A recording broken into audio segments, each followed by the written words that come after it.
Greetings, friends. We wish to speak today of forgiveness. Forgiveness of both self and others. It's the most important thing humanity can do at the moment. There is so much judgment in the world today, so much unwillingness to see God in each other, so much distraction that comes from living through your pain rather than through your light. Many believe they have suffered pain at the hands of others, family, co-workers, the nation, other nations, and they make that the overarching story of their lives. Many blame anyone who disagrees with their point of view for creating the problems of the world or their personal challenges, and they believe they must do something about it. Those people must be stopped, many say. They must be shown how wrong they are. Friends, if this is your story, has it occurred to you that they are thinking the same thing about you? Have you considered that they are directing toward you a belief that you are the cause of their pain and suffering, that you must be stopped, that you must be shown the truth or dealt with harshly? These attitudes are very archaic, are they not? There have been many times in your known history when one group persecuted another with absolute certainty of their correctness, often espousing a mandate from heaven. Consider the Christian Crusades, for example, or Muslim jihads. These are examples of a dominant power persecuting large numbers of people, imprisoning them, torturing them, and killing them. And why? Because they did not believe the same way. Because they were seen as a threat to the dominant group's beliefs. Because they were purported to be the cause of someone else's pain. Has humanity not learned from this yet? You may think you have. You may think times and circumstances are different. We've gone through periods of a great enlightenment, you think, so we're now smarter and wiser than those people were. This time is different because we know what we're doing. We know right from wrong or truth from falsehood. To be blunt, no you don't. This time is no different. Humanity perhaps has a higher intellect than in past times. Certainly you have brought in more technology that seems to have improved life. More people are educated, and more people have wealth and a higher standard of comfort than in past times. But you are fighting the same ideological battles, whether over a piece of land, a political agenda, a seemingly scarce resource, a religious doctrine, market share, or likes. You battle for control over resources and beliefs just like the ones you judge yourselves to be smarter than. You are convinced that you're right and the rest of them are wrong, and so you constantly battle over your points of view on the battlefield, in the political theater, the computer screen, and the sidewalk. You profess and judge, profess and judge, profess and judge. We say to you that any time you judge another person or thing, any time you try to control another person for any reason at all, any time you strive to make someone else see things your way or insist that they behave a certain way for any reason, no matter how justified you think you may be, you are slowly destroying yourself. And for what? To be able to say, I won. Ironic, isn't it? Are you any more enlightened than the Romans or the Huns or the Vandals or the Crusaders? Or do you just have more stuff than they had? What humanity does have now is more time for leisure and more access to knowledge and sacred wisdom. But these precious and hard-won gifts are so often squandered, forsaken for ideology. It is as though you will not allow yourselves to feel worthy unless you have something to push against. What so many fail to see is that life isn't about any one belief or lifestyle. There is no single way of living that all must align with and strive for. And as we have said before, God does not care how you choose to live your life or how your neighbor chooses to live hers. God only cares about the quality of your consciousness and the openness of your heart. Yes, forgiveness is what's needed most in the world at this time. Forgiveness of everyone and everything, starting with oneself. Any circumstance that exists in the world today, what you would call your reality, is simply stuff that you've created over time through your collective beliefs. It happens like this. Someone thinks a thought from a fear-based perspective, something along the lines of, so-and-so is to blame for my unhappiness and I need to fix them. And if they don't go along with it, then they need to suffer or die. This thought is shared with others who say, yes, that makes sense. It's their fault. I'm suffering too. Now you have a collective belief that you continue to reinforce with each other, so you put some structure around it, and it becomes an organization with an agenda to obtain the agreement of more people. The organization is now visible in the world, so others start to look at it, and some will say, yes, that seems to explain the things I've struggled to understand, I'll join them. And others will say, gosh, those people seem pretty sure of themselves, and they seem to have it figured out, or I'm not sure it's true, but they all seem to be making a lot of money and have a strong sense of community, so I guess I'll join them. Or they have the endorsement of so-and-so who seems important, so they must be right. In time, the organization may garner enough collective agreement that it becomes an institution, a fundamental part of how the world works. And yet, it all started with a false, fear-based idea rather than with objective reality. What then is the objective reality humanity is truly seeking? Well, the answer is very, very basic. You are divine love, the creative power of the universe in a physical body. You are huge, benevolent, non-judgmental being of light. That is who you are.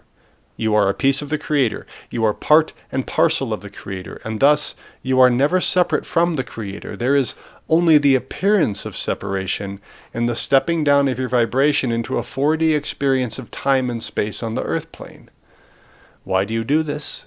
So that you can return to the understanding that you are divine love. This is the earth game, forgetting how magnificent you are in order to experience the expansion of remembering. It is why you chose to embody on the earth plane. Your forgetfulness is due to the veil of separation. As we explained in the past, the veil is like a filter that you apply to your vast understanding of who you truly are so that you can experience a very limited understanding. The veil thus establishes the playing field of the earth game, and the game is then the process of living life with the constant question in your mind, what is it? Why am I here?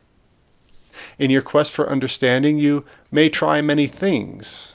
Is it this? No, that can't be right. Well, what about this? Well, that seemed right for a while, but now it doesn't. So it must be this. Maybe not.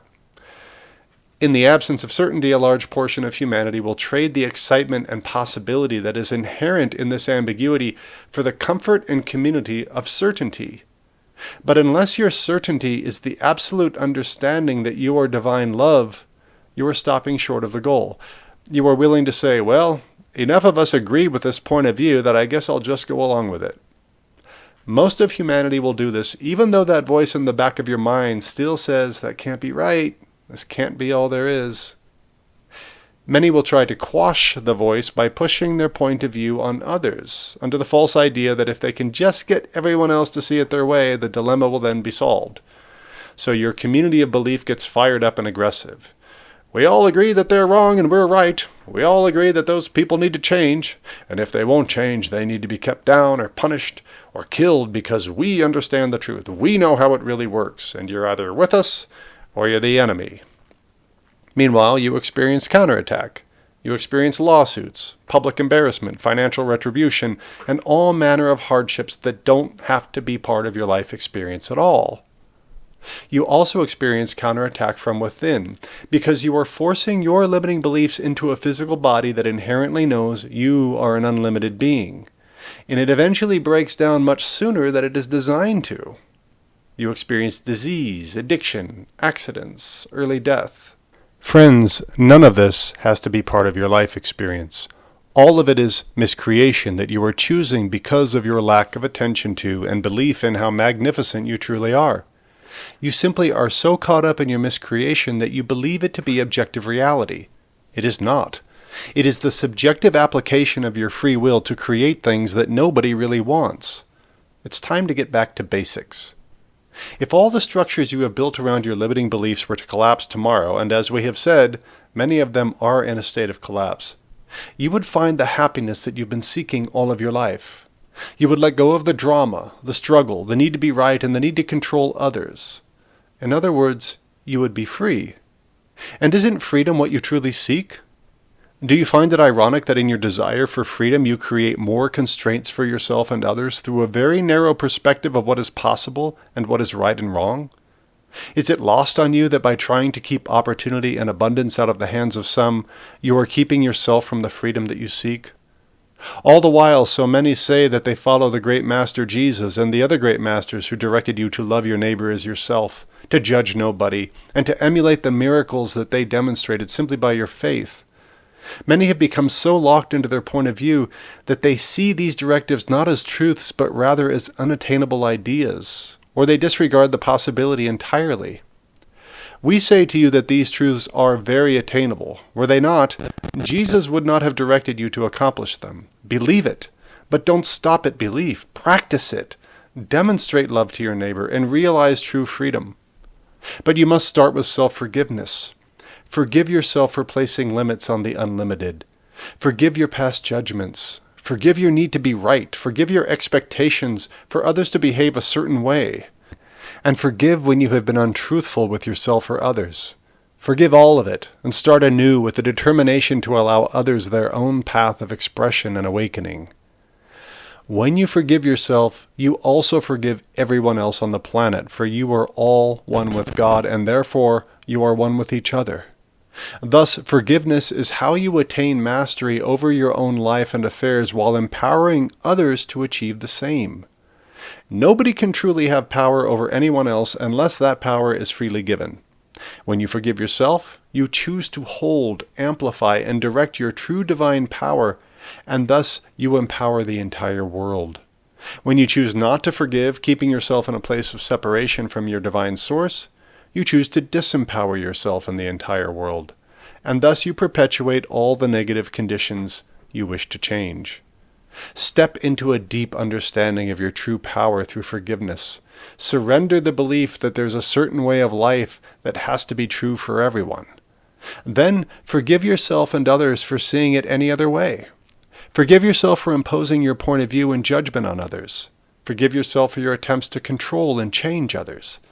This is how you return to a deep connection with your divine source. But know, too, that forgiveness is not simply saying words. It is a feeling, the same as the feeling of being in love with someone. You must feel in love with forgiveness. This means a deep desire to surrender fear, judgment, and a sense of separation at all costs. When you are in love with someone, you would do anything for them. And you must be willing to feel this same way toward yourself and your desire to surrender all that would keep you separate from your divine power. This is divine alchemy. In truth, the world could be transformed tomorrow if every person on the planet were to embody this understanding today. If before going to sleep at night, the entire family of humanity were to say with a truly heartfelt, heart-based understanding, I forgive myself, feeling it in every cell of your body, and then offering that same heartfelt forgiveness to everyone you believe has wronged you for whatever reason, you would all wake up tomorrow to a completely changed world. The majority of humanity truly has no idea what powerful creators you are, and how much assistance there is from divine source when you choose to align with it and direct this magnificent power to the benefit of all. There's literally a flood of benevolent energy waiting to burst through the dam of your negative beliefs. It is waiting for humanity to say the word and break the dam, allowing the flood to just rush in. All it takes is human choice to allow it. You may ask, well, why doesn't it just come in and help us then? Friends, that is not how the earth game is set up. You have been given free will by your Creator. You have the power to direct whatever happens here. It is a tremendous power with a tremendous responsibility. The promise to humanity has always been that Spirit will assist in any benevolent, love-based endeavor for the benefit of all. But where you choose to act with fear, judgment, condemnation, greed, or vengeance, Spirit will not assist with such endeavors. You feel like you are on your own so much of the time because you choose these lower vibrations over love. Start choosing forgiveness, generosity, compassion, and love, and watch how much assistance you will activate. Truly, you could wake up to a completely different world with solutions suddenly springing forth that you hadn't conceived of before. New inventions coming in that would literally change the world for everyone. New perspectives that would lighten your mood and move you fully out of fear. Greater abundance for all in the form of clean water, power, shelter, and economic parity. Yes, the energy of benevolent change would rush into the earth experience, and everyone would know it. This sort of unexpected change is possible, and it will happen. It is happening, in fact, as more people choose love over fear, compassion over vengeance, and generosity over greed. But the speed of its flow is up to humanity, and each one of you has the ability to affect it. Don't misunderstand. We are not saying that everybody would suddenly wake up in a new mansion, but you would wake up with a knowing of how magnificent you truly are. And when you go out into the street, you would feel the love and the mastery emanating from each person you meet. The fear would be gone. The conflict and confusion would cease, and clarity would emerge. With this clarity would flow the solutions to all the problems facing humanity, and in a very short period of time, you would see life improve for every single person on this planet. It's not difficult, friends. It's actually very easy. You're only making it difficult by keeping the solutions behind the dam of your negative beliefs and the misqualification of your tremendous creative energy. How quickly the world could change for everyone if humanity would simply let its guard of negative beliefs down. So we say to you, blow up the dam. You don't have to take it down brick by brick. Just blow it up with your forgiveness of self and others. I forgive you. I forgive me. I love you. We are truly one with each other and with God. Practice this, believe it, and know it fully. Let go completely of whatever you think is so important that keeps you separate from others in your heart. Just let all of it go. Release and allow the help you seek. There's so much benevolent assistance available to all humankind if you will simply allow it. Say your name out loud. I forgive you, I love you, and then offer the same to your neighbor. This is all that is needed. Forget about everything else, for it simply doesn't matter. The teaching of your beloved master, such as Jesus, are very simple, but you've bent them and twisted them to try to rationalize and justify the drama you've created that you don't even like. It's all so simple. Love your neighbor as yourself without qualification. Jesus didn't direct you to love your neighbor if they are this color, or this gender, or this nationality, or this gender identity, or this sexual orientation, or this economic status, or this political bent. He didn't say any of that. He simply said, love your neighbor. And rest assured, there was as much diversity on the planet at that time as there is today. He was aware of that, and yet he admonished you simply to love your neighbor without qualification. Get back to these basics. Forgive yourself and forgive all others without exception. Practice it. Own your magnificent power of healing to create the change you seek. Don't wait. Start today. We wish you blessings on your journey.